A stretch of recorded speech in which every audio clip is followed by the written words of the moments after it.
Hello and welcome to this audio commentary for Len Lye's The Peanut Vendor, a test that the artist made in 1933 to seek sponsorship for a series of puppet animations. I'm Stephen Broomer of Art and Trash. The film is an illustration of this popular song, here performed by Red Nichols and his Five Pennies, with the hauntingly restrained vocals of Paul Small. Here we see the son-pregon's peanut vendor, a narrator who sings of himself in the third person, imagined as an anthropomorphic monkey who calls out his song of love to the lady of the house, tempting her to buy his peanuts with his playful dance and his dextrous tail. Len Lye would go on to become one of the 20th century's most innovative experimental filmmakers, primarily working in direct animation, drawing and etching onto the film plane.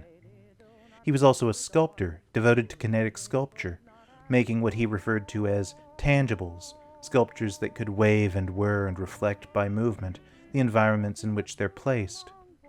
The Peanut Vendor is only his second film.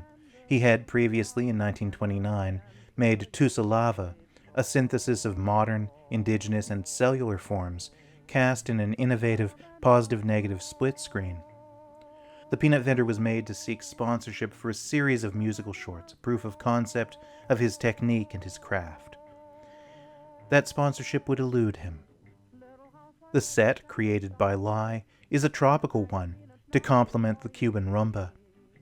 A few sculptures decorate it, but for the most part it is a simple house set with flowers and plants painted onto it.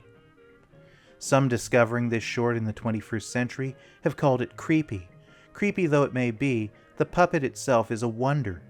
It wasn't so diminutive. At 2 feet high, it was taller than some monkeys, and it featured jointed limbs that could lock into position, sort of like the flexible body of an artist mannequin. Its feet had screw pegs to fit in holes that were on the set, and there were 50 interchangeable versions of its mouth to mime the movements of the song. Lye's wife Jane danced the rumba for him on camera, thus producing a film that could serve as a reference for the movements of the monkey.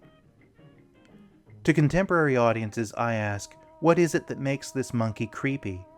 Is it the tongue painted flat onto some of his mouths, but in such a way that looks as if it will protrude to lick us? Is it the phallic suggestion of his tail? Is it the unwholesome swarthiness of his outfit or his luminous, unblinking eyes? Or the comic exaggeration of his limbs? I think of the film as evidence of Lye's devotion to exploring movement, and this amorous ape is one of cinema's icons, crier of the seventh art. The monkey might as well be marveling at his own animation when he sings, "I go."